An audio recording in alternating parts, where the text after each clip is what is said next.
So we're recording early, so everybody knows a bunch of travel midweek, so we kind of got to record early. So we're recording after the first round of the TGL best of three final. So the Tuesday has not occurred yet. Did you guys catch any of the Monday night TGL action by chance? I did not watch it live. I was in the thick of an Islanders Columbus Blue Jackets game at UBS Arena, but I did see the highlights. Seemed like a great match. JT very fired up. Yeah, I'll be interested to see what you guys say. I mean, I don't know if you guys watched it live, but it seemed like it had some pretty good hype around it. I did not watch it live either. I saw some Billy Horschel stuff. I saw Billy Horschel taking it very seriously, which I think we like to see. I think that's kind of where I've landed on it. It is interesting that TGL, like when this first started going on, it had a lot of juice, and I think that juice actually carried maybe even further than some people were expecting. But now we're running into the issue of where we run into with a lot of sports that are up and coming or like don't get a ton of viewership, where it's like, I don't know exactly if people are that invested into what they're playing for, because it's like, it's so new that I would be surprised if the TGL ratings are very good for these playoffs, because it's such a new league. It's the first year that they just don't have that much juice going for them. And it's right after the players, which is a bit of a letdown. Like we talked about that on one of the shows last week, where it was like the players is such a prestigious tournament and there's so much on the line. There was so much hype that it went to a playoff. Like Rory McIlroy was involved, that then when you kind of jump to what the TGL is doing, what they're trying to do, it holds a lot less weight for people. So I'll be very interested to see how people feel about it overall. Yeah, I'm not sure how the ratings will be. I can't imagine they'll be crazy good. I thought Monday Q actually put it perfectly.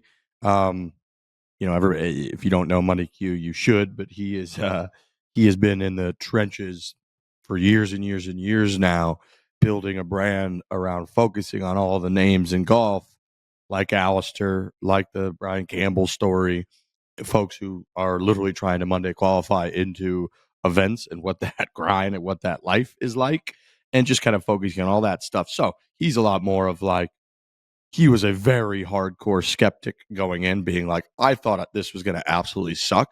And he put it perfectly last night when he was tweeting. He said, it's not appointment TV for me, but it's much better than I expected it to be. And I truly do enjoy it when nothing else is on and I catch myself watching it. And last night was a great example for me. I had two TVs going. I was watching just a devastating comeback for the Vancouver Canucks to get 2 points against the New Jersey Devils. They scored with like 34.1 seconds left, I think. They're in an absolute battle with the St. Louis Blues, who are the best team in the NHL since the Four Nations, 12-2-2, won 6 games in a row. But Vancouver came back, got 2 points. So I was watching those two things concurrently.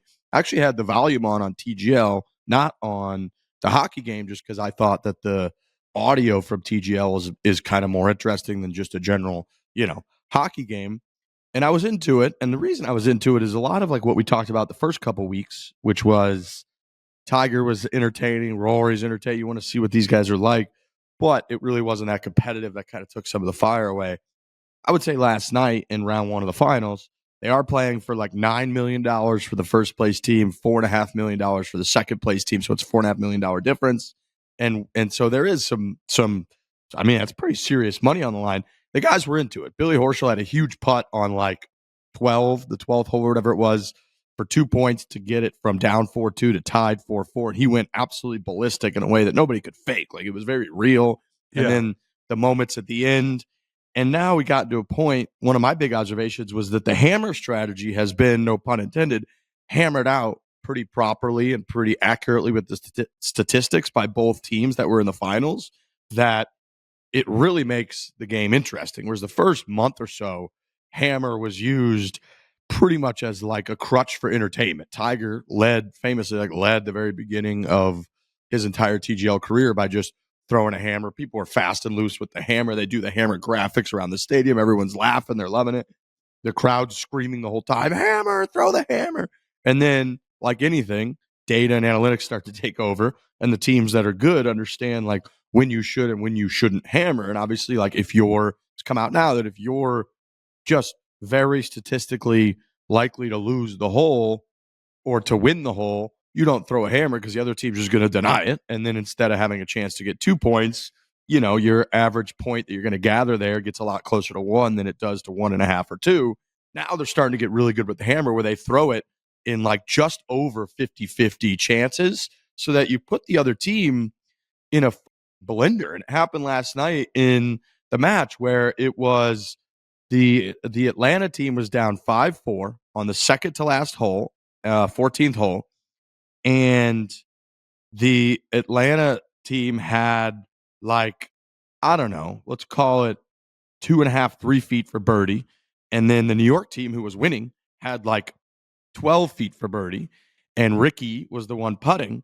And the Atlanta guys threw the hammer. And Ricky and the New York guys said that the stats are saying we shouldn't take it. So instead of taking it and then having a putt where if Ricky makes that putt, they could either win the match or they're guaranteed to go into the last hole one up.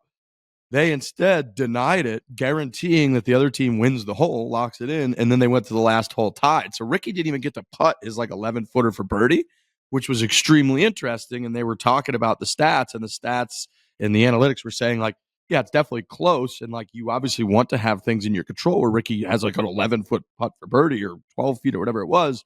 But the odds are that because the 2 points are so much greater than 1 point, and there's a chance we could be losing going into the last hole instead of just guaranteeing that we're tied, that it doesn't make sense. So my whole point in saying that is like the strategy became a huge part where like Ricky hits a great shot into a par three. I think it was like Billy or somebody hits a great shot into a par three.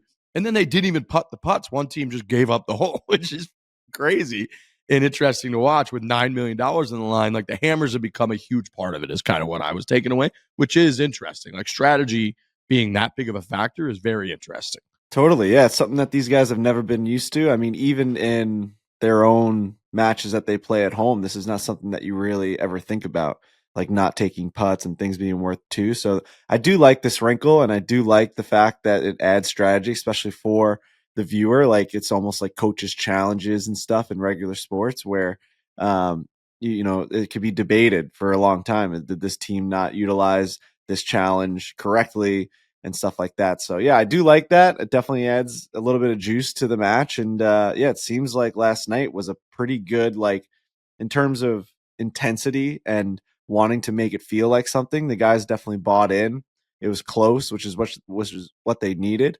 I think it's a great first season. Honestly, it hasn't really kept up the steam like you guys mentioned earlier, but I think it's exactly what they kind of wanted. I think it's that additive extra content, that extra entertainment. And yeah, they made their changes where they needed to, and I think it's in a pretty decent spot going into year two. I really do think so. Fore!